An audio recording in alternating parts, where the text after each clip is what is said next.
Assalamualaikum warahmatullahi wabarakatuh. Salam sejahtera untuk kita semua. Senang sekali kami bisa kembali hadir untuk menemani Anda dengan berbagai topik menarik dan inspiratif.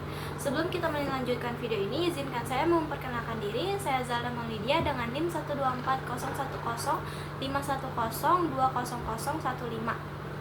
Semoga Anda selalu dalam keadaan sehat dan diberi berkah oleh Allah Subhanahu wa taala.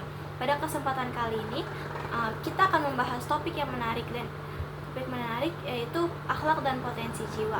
Kita akan memahami apa pengertian akhlak yang sebenarnya dalam pandangan Islam, pendapat dari berbagai para ahli, dan kita akan mengkaji 4 potensi jiwa dalam Islam, yaitu kuah al-ilmi, kuah al-syahwah, kuah al-ghadab, dan kuah al-adl.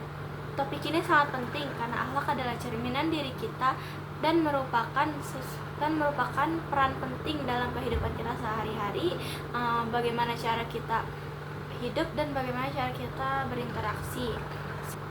Mari kita mulai pembahasan ini dengan pengertian akhlak itu sendiri. Akhlak adalah istilah yang sering kita dengar, tetapi apa sebenarnya yang dimaksud dengan akhlak? Dalam pandangan Islam, akhlak memiliki kedudukan yang sangat penting dan merupakan bagian integral dari keimanan seseorang serta pengamalan ajaran agama. Akhlak dalam Islam meliputi sifat-sifat yang baik dan etika dalam bersikap yang menjadi cerminan dari hubungan seorang muslim dengan Allah, dirinya sendiri, dan orang lain. Akhlak berasal dari bahasa Arab, yaitu khuluq, yang berarti tabiat, karakter, atau moral. Dalam Islam, akhlak berarti sifat-sifat baik yang melekat dalam diri seseorang yang mendorong untuk melakukan perbuatan terpuji secara konsisten.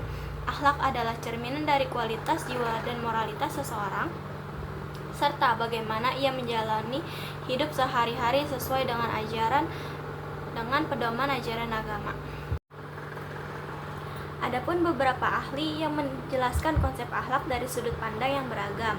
Yang pertama itu, menurut Imam Al-Ghazali, akhlak adalah sifat yang tertanam dalam jiwa seseorang yang menjadi dorongan untuk bertindak tanpa perlu berpikir atau mempertimbangkan lagi. Artinya, akhlak sudah menjadi karakter seseorang yang mencerminkan kepribadian dan nilai-nilai yang dianutnya. Sementara itu, Ibnu Miskawayh, seorang filsuf Islam, mendefinisikan akhlak sebagai kondisi jiwa yang mendorong seseorang untuk melakukan tindakan-tindakan baik tanpa adanya paksaan dari luar. Bagi Ibnu Miskawayh, akhlak yang baik adalah hasil dari keseimbangan dalam jiwa seseorang yang berarti mengelola segala potensi dengan tepat. Sedangkan Ibnu Qayyim menganggap akhlak sebagai bentuk perilaku atau adab baik yang mencerminkan ketaatan kepada Allah. Akhlak ini menjadi cerminan dari kesucian hati dan niat yang lurus dalam berbuat kebaikan. Ketika kita memahami akhlak sebagai adab yang baik, maka segala tindakan kita didasarkan pada kesadaran dan rasa tanggung jawab terhadap Tuhan dan sesama. Selanjutnya, yang terakhir, seorang ahli ilmu akhlak modern yakini Ahmad Amin dalam bukunya Kitab Al-Akhlak menegaskan bahwa pada dasarnya akhlak adalah kehendak yang dibiasakan, bukan perbuatan yang tidak ada kehendaknya seperti bernafas, denyut jantung, kedipan mata, dan lain-lain. Menurut Ahmad Amin, akhlak adalah suatu ilmu yang menjelaskan arti baik dan buruk, menegaskan apa yang harus dilakukan manusia terhadap manusia lainnya, menyatakan tujuan yang harus ditempuh, dan menentukan apa yang harus diperbuat. Nah, akhlak dalam Islam secara umum bisa dibagi menjadi beberapa kategori. Pembagian ini penting supaya kita bisa lebih mudah memahaminya dan mengimplementasikannya dalam kehidupan sehari-hari. Secara garis besar, akhlak bisa dibagi menjadi 3 kategori utama. Yang pertama, akhlak kepada Allah, yang kedua, akhlak kepada sesama manusia, dan yang ketiga, akhlak kepada diri sendiri. Baik, jadi yang pertama itu akhlak kepada Allah. Akhlak kepada Allah adalah bentuk penghambaan yang tulus dan penuh rasa cinta kepadanya. Ini bisa tercermin dalam berbagai cara, seperti beribadah dengan ikhlas, menjaga dan menjalankan segala perintahnya, serta menjauhi larangannya. Salah satu bentuk akhlak yang paling tinggi kepada Allah adalah tawakal, yaitu menyerahkan segala sesuatu kepadanya setelah berusaha sebaik mungkin. Akhlak ini juga mengajarkan kita untuk selalu senantiasa bersyukur atas segala nikmat yang telah Allah berikan dan sabar atas ketika diuji oleh Allah Subhanahu wa taala. Selanjutnya, yang kedua, yaitu akhlak kepada sesama manusia. aspek akhlak yang paling banyak dibahas dalam kehidupan sehari-hari. Islam mengajarkan kita untuk selalu berbuat baik kepada sama, baik kepada keluarga, teman, tetangga, bahkan orang yang tidak kita kenal. Salah satu prinsip utama dalam akhlak pada manusia adalah akhlak al-karimah atau akhlak yang mulia. Contohnya, Rasulullah SAW pernah bersabda, tidak sempurna iman seseorang di antara kalian hingga ia mencintai saudaranya seperti ia mencintai dirinya sendiri. Hadis riwayat Bukhari dan Muslim.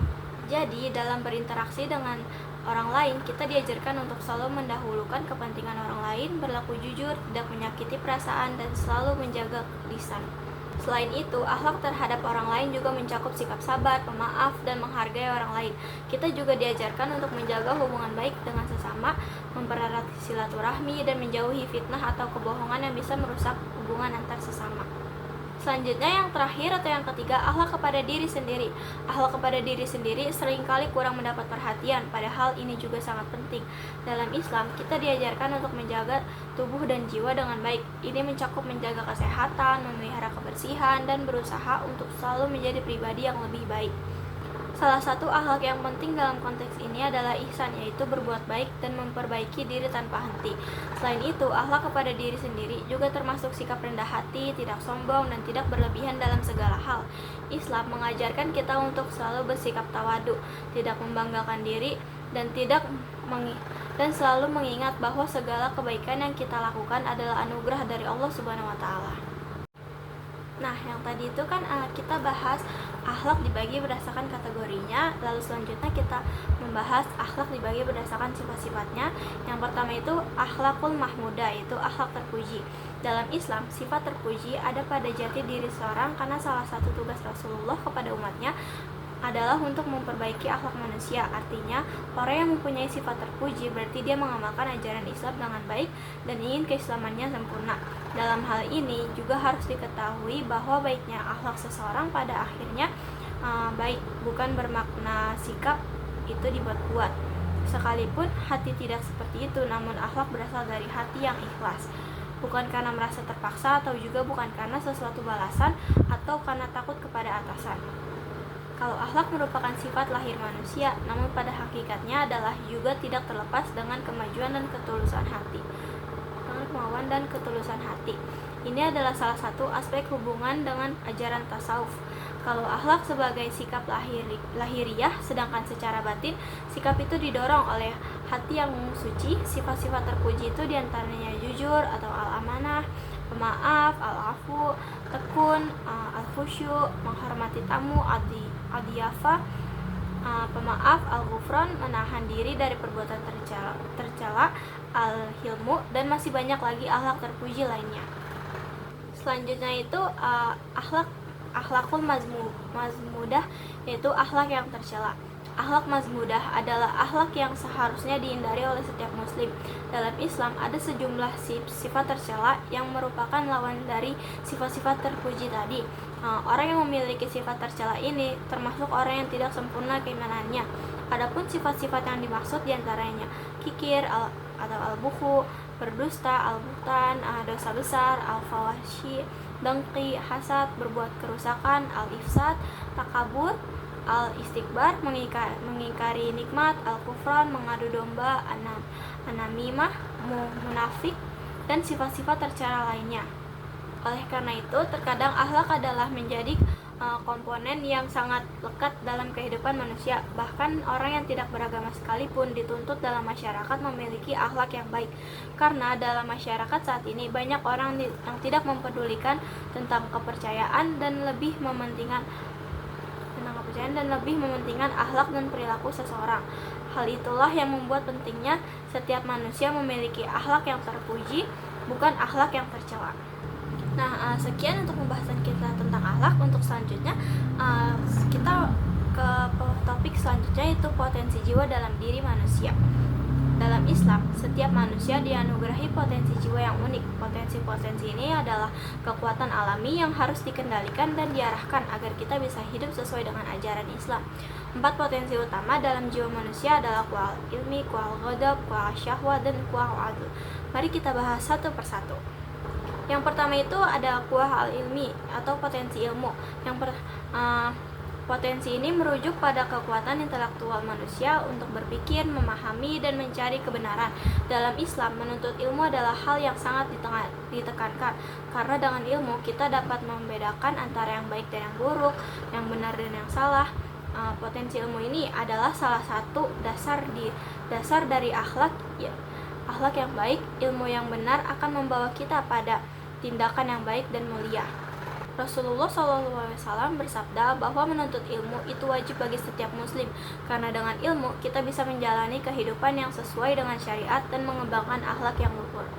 Namun, potensi ilmu juga harus diimbangi dengan niat yang baik. Jika tidak, bisa disalahgunakan untuk tujuan yang tidak benar. Karena itu, penting bagi kita untuk menuntut ilmu dengan tujuan memperbaiki diri dan membawa manfaat bagi orang lain. Selanjutnya yang kedua itu ada quwa al-ghadab atau potensi amarah. Potensi berikutnya, amarah sebenarnya adalah sifat alami manusia yang berguna untuk mempertahankan diri dari bahaya atau ancaman. Namun, amarah yang tidak terkendali bisa membawa kita pada tindakan negatif seperti kekerasan atau ketidakadilan. Rasulullah SAW sendiri mengajarkan kita untuk mengendalikan amarah. Beliau bersabda, orang yang kuat bukanlah orang yang kuat dalam bertarung, tetapi yang mampu mengendalikan dirinya saat marah. Ini menunjukkan bahwa kemampuan untuk mengontrol amarah adalah bentuk akhlak yang sangat dihargai dalam Islam. Dengan menahan diri dari amarah yang berlebihan, kita bisa menjaga hubungan sosial yang baik dan menciptakan kedamaian dalam masyarakat. Selanjutnya potensi yang ketiga yaitu quwa syahwa atau potensi keinginan atau nafsu. Potensi ini mendorong kita untuk memenuhi kebutuhan fisik seperti makan, minum, atau kebutuhan hubungan suami istri. Tanpa potensi ini, kita mungkin tidak akan berusaha memenuhi kebutuhan dasar yang penting bagi kelangsungan hidup. Namun, nafsu ini harus dikendalikan agar tidak mengarah pada tindakan yang berlebihan atau tidak sesuai dengan ajaran agama. Dalam Islam, kita diajarkan untuk mengendalikan keinginan sesuai batas-batas syariat. Misalnya itu dalam hal makan dan minum, kita dianjurkan untuk tidak berlebihan. Begitu juga dalam kebutuhan lainnya. Islam mengajarkan kita untuk selalu hidup seimbang dan tidak berlebihan. Dengan mengendalikan quwa syahwa, kita bisa menjadi pribadi yang disiplin dan terhindar dari perbuatan yang bertentangan dengan ajaran agama. Jadi, pengelolaan nafsu adalah bagian dari pembentukan akhlak yang baik. Selanjutnya yang terakhir, potensi keempat yaitu quwa al-adl atau potensi keadilan. Potensi ini adalah kekuatan untuk menyeimbangkan dan mengatur potensi-potensi lain dalam diri kita agar tetap berada dalam jalan yang benar. Dengan keadilan, kita mampu menempatkan setiap potensi pada posisi yang sesuai, tidak berlebihan atau tidak kekurangan. Quwa al-adl adalah inti akhlak yang mulia, karena keadilan mengatur semua potensi agar bekerja selaras dan menghasilkan perilaku yang baik. Ketika kita adil, kita tidak terlalu berlebihan dalam hal nafsu atau terlalu keras dalam hal amarah. Keadilan ini mengajarkan kita untuk bersikap seimbang dan tidak condong ke satu sisi saja. Menurut Imam Al-Ghazali, keadilan adalah sifat yang menyatukan semua akhlak yang baik. Dengan menjadi adil, kita menunjukkan sikap rendah hati, keberanian, kesabaran, dan kebijaksanaan. Keadilan adalah bentuk akhlak yang sangat dihargai dalam Islam. Karena dengan sikap adil, kita bisa membangun kehidupan yang harmonis dan bermanfaat. Baik, jadi itu saja kesimpulan dari pembahasan ini. Kita dapat memahami bahwa akhlak yang baik lahir dari kemampuan untuk mengelola potensi jiwa kita dengan bijak. 4 potensi ini, ilmu, amarah, nafsu, dan keadilan adalah anugerah yang perlu diatur agar kita bisa menjadi pribadi yang berakhlak mulia. Keseimbangan antara semua potensi ini adalah kunci untuk menjalani hidup yang sesuai dengan ajaran Islam. Akhir kata, saya mengajak kita semua untuk selalu memperbaiki diri dan belajar mengelola potensi yang Allah berikan. Semoga kita semua bisa menjadi pribadi yang lebih baik dan berakhlak mulia. Terima kasih sudah mendengarkan. Billahi taufiq wal hidayah. Wassalamualaikum warahmatullahi wabarakatuh.